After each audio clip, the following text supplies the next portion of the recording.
Century मारायला तेवढ्या जागा तरी लढवा. संजय शिरसाटांचा संजय राऊतांना टोला ऑन उमेदवारी यादी.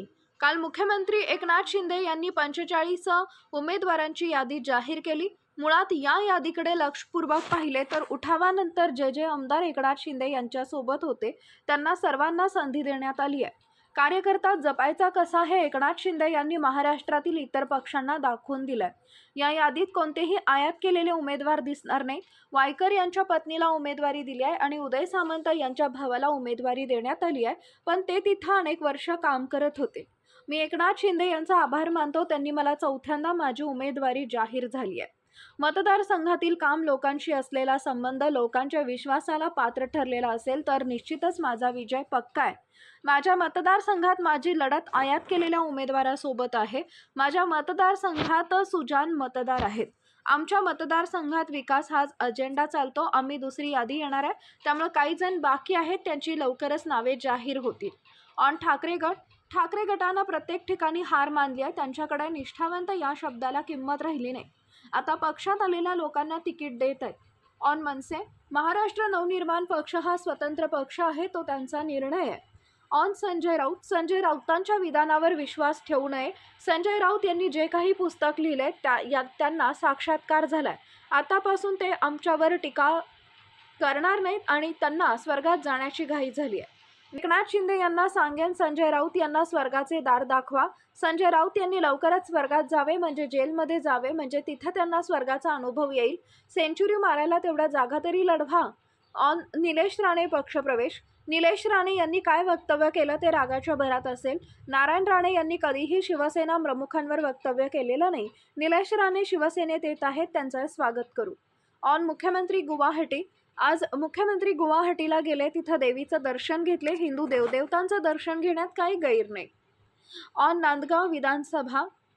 छगन भुजबळ यांनी स्पष्ट सांगितलंय की नांदगावमध्ये कुठलीही बंडखोरी होणार नाही. महायुतीमध्ये तशी कोणतीही गडबड कोणत्याही पक्षाचा नेता करणार नाही. ऑन कन्नड विधानसभा. ही जागा शिवसेनेची आहे, तेथील उमेदवार लवकरच जाहीर होईल. रावसाहेब दानवे यांच्या मुलीनं उमेदवारीची मागणी केली आहे, त्याचा निर्णय एकनाथ शिंदे करतील. काल शिवसेनेची 45 उमेदवाराची यादी माननीय एकनाथ शिंदे साहेबांनी घोषित केली. मुळामध्ये सर्व यादीकडे जर आपण लक्षपूर्वक जर पाहिलं तर उठावानंतर जे उमेदवार त्यांच्याबरोबर होते, जे आमदार त्यांच्याबरोबर होते, त्यांना सर्वांना संधी देण्याचं काम शिंदे साहेबांनी केलं. याचा अर्थ असा आहे की कार्यकर्ता जपायचा कसा किंवा एखाद्या आमदाराला जपायचं कसं हे शिंदे साहेबांनी महाराष्ट्रातील इतर तमाम पक्षाला दाखवून दिलेलं आहे. त्या यादीमध्ये कोणतेही आयात केलेले तुम्हाला उमेदवार दिसणार नाही. एक दोन जे उमेदवार आहेत, वायकरांची मिसेसला उमेदवारी दिली, उदय सामंतच्या भावाला उमेदवारी दिली, हे अनेक वर्षापासून त्यांना त्या ठिकाणी कामाला लावलं होतं आणि तुम्हाला भविष्यामध्ये हे लढायची हे सुद्धा सांगितलं गेलं होतं. म्हणून इतर कोणत्याही जागेमध्ये जास्त फेरबदल केलेला नाही. मी शिंदे साहेबांचं मनापासून आभार मानतो. त्यांनी मला सुद्धा चौथ्यांदा आज माझी उमेदवारी जाहीर झालेली आहे. मतदारसंघातील असलेलं काम शिंदे साहेब जसं म्हणतात की टीकेला उत्तर आम्ही कामातून देऊ, त्याच पद्धतीने माझ्या मतदारसंघामध्ये मी केलेली कामं असतील, लोकांशी असलेले संबंध असतील, त्या मतदारांच्या विश्वासाला मी जर पात्र ठरलेलो असेल तर निश्चितच माझा विजय हा पक्का आहे. माझ्या मतदारसंघामध्ये सुद्धा माझी लढत ही आयात केलेल्या उमेदवाराबरोबर आहे. माझ्या मतदारसंघामध्ये राहत नाहीत किंवा माझ्या मतदारसंघाची ज्याचा संबंध नाही अशा लोकांना पैसे देऊन दिलेली उमेदवारी ती आमच्या मतदारांना ॲक्सेप्ट होणार नाही, एवढं मात्र निश्चित आहे.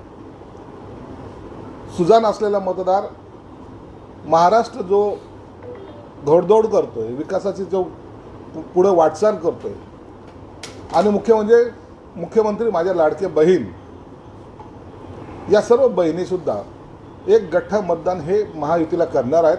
म्हणून मला असं तरी वाटतं की माझा विजय हा निश्चित आहे.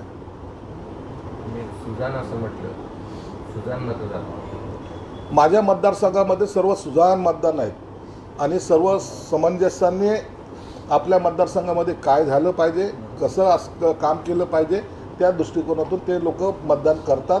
इथे कुठेही आमच्या मतदारसंघामध्ये ना पैसा चालत ना इतर गोष्टी चालत, फक्त विकास हाच आमच्याकडे अजेंडा असतो।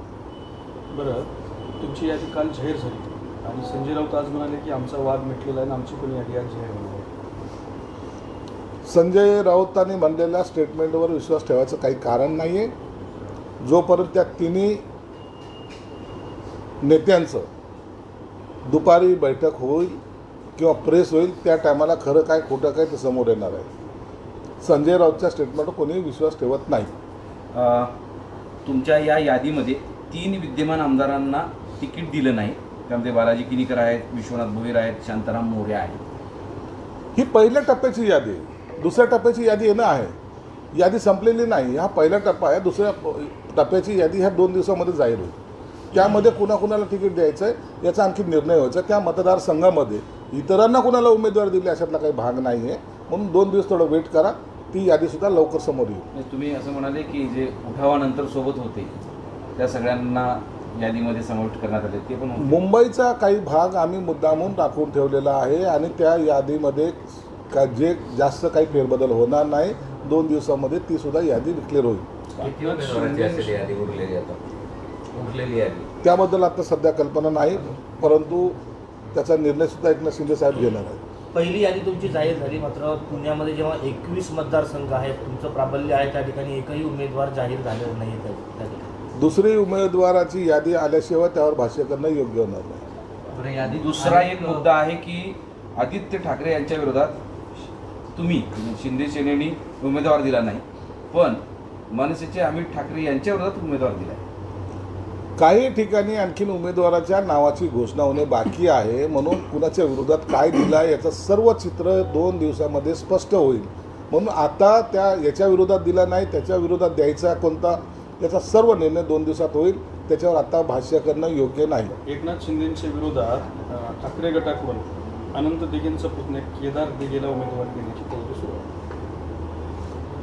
उभाटा गटांनी प्रत्येक ठिकाणी आपल्या हार ही मानलेली आहे। त्यांच्याकडे निष्ठावंत हा शब्दाला आता व्हॅल्यू राहिलेली नाही, म्हणून काही लोकांना जे काही आता प्रवेश घेतलेले जी काही लोक असतील त्या सर्वांना तिकीट देण्याचं काम ते करतायत आणि पराभव आपल्यासमोर दिसतोय हे त्यांना माहीत असल्यामुळं त्यावर ते जास्त ट्रेस घेऊन काही पक्ष वाढला पाहिजे किंवा उमेदवार निवडून आले पाहिजे याकडे त्यांचं लक्षसुद्धा नाही। महाराष्ट्र नवनिर्माण सेनेने सुद्धा उमेदवार जाहीर केलेले आहेत, त्यातले बरेचसे उमेदवार तुमच्याही उमेदवारांच्या विरोधात उभे आहेत। महाराष्ट्र नवनिर्माण सेना हे स्वतंत्र पक्ष आहे, त्यांची विचारसरणी वेगळी आहे। त्यांनी त्यांच्या पद्धतीने जी काही त्यांचं स्ट्रॅटेजी आहे त्यानुसार त्यांनी उमेदवार उभं केलेले आहेत, म्हणून त्यांच्यावर भाष्य करण्यात काही अर्थच नाही ना। तो त्यांचा निर्णय, त्यांनी काय निर्णय घ्यायचा हा त्यांच्या पक्षाचा अधिकार आहे। संजय राऊत यांनी त्यांच्या तुरुंगातील अनुभवावर एक पुस्तक लिहिलं आहे आणि त्या पुस्तकाचं नाव आहे नरकातला स्वर्ग। बघा, संजय राऊतने जे काही आज पुस्तक लिहिलेलं आहे त्याला साक्षात्कार झालेला आहे। नरकातला स्वर्ग त्यांनी पाहिलेला आहे। आता महाविकास आघाडीच्या या नेत्याला महायुतीने आणखीन किती सहकार्य केलं पाहिजे। नरकातून सुद्धा त्याला आम्ही स्वर्ग दाखवलेला आहे आणि म्हणून आता याच्यानंतर आमच्यावर तो टीका करणार नाही। त्याला स्वर्गात जाण्याची घाई झालेली आहे। मी शिंदे साहेबांना आवर्जून विनंती करेन, साहेब काही करा, इतक्या चांगल्या माणसाला पुन्हा एकदा स्वर्गाचं द्वार दाखवा, त्या स्वर्गाच्या द्वारामध्ये त्याला आनंद घेऊ द्या। आता ज्या नरकात बाहेरसुद्धा ज्या नरकात तो आहे तिथं तो बेचैन आहे, म्हणून त्यांनी काढलेलं ते पुस्तक आहे। किती आम्ही त्याच्यासाठी चांगलं वागणूक देतो हे त्यांनी स्वतः कबूल केलेलं आहे, म्हणून नरकातला स्वर्ग पाहण्याचं लवकरच त्याच्या भाग्य येऊ अशी ईश्वरचरणी प्रार्थना आहे। तुम्ही आता असं म्हणलं की आम्ही त्यांना नरकातला स्वर्ग दाखवला, याचा अर्थ काय? संजय राऊतला असं वाटत होतं की दाखवलंय असं म्हणायचं. जेलमध्ये गेल्यानंतर तिथं नरक असतो, परंतु त्या ठिकाणी त्याला स्वर्गाची अनुभूती झालेली आहे। आणि एखाद्या माणसाला जर स्वर्गात जायची जर इच्छा असेल, म्हणून त्यांनी जो काही केलेले मागे क्राईम आहे ज्यामध्ये बेलमध्ये ते बाहेर आहेत, जर पुन्हा तिथे गेले तर तो आनंद त्यांना उपभोगता येईल। म्हणून आमची विनंती हीच राहणार आहे की लवकरच त्या स्वर्गामध्ये जाओ आणि तिथं शांतपणे बाकी सर्व गोष्टीचा उपभोग घेऊ। कालच्या यादीत अनेक जे आहेत तर घराणेशाहीचा पण आरोप होता आणि नेत्यांच्या मुलांना पत्नीला उमेदवारी दिल्याचं. हा आरोप शरद पवारवर काय होत नाही? हा आरोप उद्धव ठाकरे साहेबांवर का होत नाही? हा आरोप सुशील कुमार शिंदेवर का होत नाही? अशी अनेक नावं मी वाचून दाखवेल तुम्हाला की त्यांच्यावर आरोप करा ना. अनेक वर्षाची ही परंपरा यांनी चालवलेली आहे आणि म्हणून निलेश राणे यांचा पक्षप्रवेश होतोय. खूप वर्षानंतर ते पुन्हा स्वगृही करत आहेत. कसं संघर्ष त्यांच्यासोबतच होता मात्र त्याच्यावरती ना मनसे उपाध्यक्ष सतीश नारकर आहे, तो म्हणला की मुख्यमंत्र्यांना दाढीवाला म्हणला आणि ते म्हणला की बाळासाहेब ठाकरेंना आता किती वाईट वाटत असेल की ज्या निलेश राणेंनी इतकी त्यांच्या वडिलांनी वगैरे विरोधात कामं केली, तोच निलेश राणे आता धनुष्यबाण हाती घेणार आहे, तर बाळासाहेब स्वर्गातून यांच्यावरती छी थू करतील. निलेश राणेंनी काय वक्तव्य केलं तो रागाच्या भरात असेल, त्यावेळेचा संताप असेल, हे मी मान्य करतो. परंतु नारायण राणेंनी कधीही शिवसेना प्रमुखावर कोणतंही वक्तव्य केलं नाही. आणि दुसऱ्याकडे जर पाहिलं, दुसऱ्या अंगाने जर पाहिलं, ज्यांनी बाळासाहेब ठाकरेंना म्हातारड्या, थेरडा, हालतो, आणखीन अनेक शिव्याची लाखोळी ज्यांनी वाहिली ते यांच्या मांडीला मांडी लावून बसलेत, म्हणून यांना आता त्यांच्यावर टीका करण्याचा अधिकार नाही. निलेश राणे हे शिवसेनेत येत आहेत. कोकणामध्ये पूर्वी ज्या काळामध्ये शिवसेनेचं अस्तित्व नव्हतं त्यावेळेला नारायण राणेसारख्यांनी तिथं शिवसेना वाढवण्यामध्ये सहकार्य केलेलं आहे. त्याला कोणालाही नाकारता येणार नाही. त्यांचंही शिवसेना वाढण्यामध्ये योगदान होतं. म्हणून आज जर त्यांच्या मुलांनी उमेदवारी मागितली असेल, शिंदेसाहेबांनी जर ते द्यायचं कबूल केलं असेल तर त्याचा आम्हाला आनंद आहे. आम्ही त्यांचं स्वागत करतो. आम्हाला सेंचुरी मारावी लागेल आणि निवडणुकीनंतर शिंदे हे मुख्यमंत्री नसणार असे संजय राऊत म्हणाले. सेंचुरी मागायला तेवढी जागा तर लढवा. कसली सेंचुरी मारतात? आता जे तुमच्या माध्यमातून येते ते त्याला मॅक्झिमम 95 जागा देतात आणि सेंचुरी 100ला म्हणतात. त्याला हेही कळायला तर पाहिजे का 55 जागा लढून 95 जागा जिंकणार आहे. हा चमत्कार फक्त संजय राऊतच करू शकतो. म्हणून त्यांच्यावर विश्वास ठेवू नका. या सर्वांची मिळून जरी सेंचुरी झाली तर ती 100ची होते. बाकी 188 जागावर आम्ही आहोत याचं भान त्यांनी राखलं पाहिजे. म्हणून येणारी सत्ता ही माहितीचीच असणार आहे. बरं, तुम्ही म्हणजे जेव्हा बंड केलं आणि गुवाहाटीला गेला होता, बंड सक्सेस झालं, आता निवडणुकीला समोर जाताना पुन्हा एकदा मुख्यमंत्री गुवाहाटीला गेले. आज मुख्यमंत्री गुवाहाटीला गेले, त्यांनी तिथं दर्शन घेतलं कामाख्या देवीचं. एक आशीर्वाद उठावानंतर जेव्हा आम्ही गुवाहाटीला गेलो होतो त्या टायमाला सुद्धा त्या ठिकाणी कामाख्या देवीचं दर्शन घेतलं होतं. हे पूर्ण महाराष्ट्राने भारताने पाहिलेलं आहे. म्हणून आमच्या हिंदू देवदेवतांचं दर्शन घेणं काही गैर नाही. ज्यांना त्याची गरज वाटत नाही ते आजपर्यंत राम मंदिरालाही गेले नाहीत आणि कामाख्या देवीला तर जायचा त्यांचा प्रश्नच येत नाही. म्हणून आम्हाला सर्व साधू संत असतील, देव असतील, त्यांच्या सर्वांचे दर्शन घेणं हे आम्हाला आवडतं. पण आम्ही त्यांचे भक्त पण आहोत आणि म्हणून त्या अँगलने त्या काळामध्ये कामाख्या देवीने आम्हाला दिलेला आशीर्वाद हा आम्हाला लाभलेला पण आहे. जे आमचे पोस्टमार्टम करायला निघाले होते त्यांचं पोस्टमार्टम आता कामाख्या देवीने सुद्धा केलं आहे. म्हणून मुख्यमंत्री साहेब त्या दर्शनाला गुवाहाटीला गेलेले आहेत. मुख्यमंत्र्यांचे जे OSD आहेत मंगेश चिंते अंतरवालीमध्ये दाखल झालेले आहेत, चर्चा करतायत त्या रमेशसोबत, तर निवडणुकांच्या अनुषंगाने काही यामध्ये बघू शकतो? नाही, त्याच्याबद्दलची मला कल्पना नाही. जरांगे पाटलाकडे चिवटे का गेल्याची काही कल्पना नाही. नांदगावमध्ये आपण उमेदवार दिला नाशिकच्या, मात्र तिथं आता आपल्याच महायुतीतून छगन भुजबळ यांचे पुत्र समीर भुजबळ बंडखोरी करू शकतात किंवा ते भुजबळ साहेबांनी स्पष्टपणे सांगितलेलं आहे की नांदगावमध्ये कोणतीही बंडखोरी होणार नाही. नांदगाव हा मतदारसंघ शिवसेनेकडे आहे. त्या ठिकाणी आम्ही उमेदवाराची घोषणा केली. सुहास कांदेंचं नाव तिथं डिक्लेअर केलेलं आहे आणि मला वाटतं महायुतीमध्ये अशी कोणतीही गडबड कोणत्याही पक्षाचा नेता करणार नाही आणि त्याची स्वतःच ग्वाही ही भुजबळ साहेबांनी दिली. मुंबईमध्ये चित्र अजित पवारांनी त्यांना निरोपही दिला की तुम्ही असं काही करू नका, मात्र ते ऐकण्याच्या मनस्थितीत नाही. पाहूया. परंतु आतापर्यंत माझ्या माहितीप्रमाणे भुजबळ साहेब त्या ठिकाणी कोणालाही बंडखोरी करू देणार नाही. मुंबईमधल्या जागात चित्र क्लिअर झालं असं म्हणत आहे, पण सध्या अंधेरी पूर्व, चेंबूर, कलिना, वरळी, वर्सोवा, शिवडी, धारावी इथं शिवसेना आणि भाजपमध्ये रस्सीखेच सुरू आहे. त्यामुळे तिढा जास्त वाढल्या तिथे. तिथं काय तिढा वाढला नाही, फक्त माहितीची पत्रकार परिषद होऊ द्या, तुम्हाला कळेल आमचे उमेदवार कोण आहे.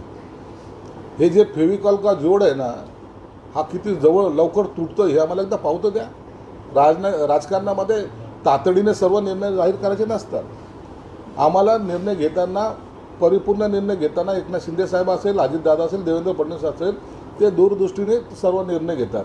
यांची पत्रकार परिषद एकदा होऊ द्या, पाहू तर द्या यांचे उमेदवार कोण आहेत.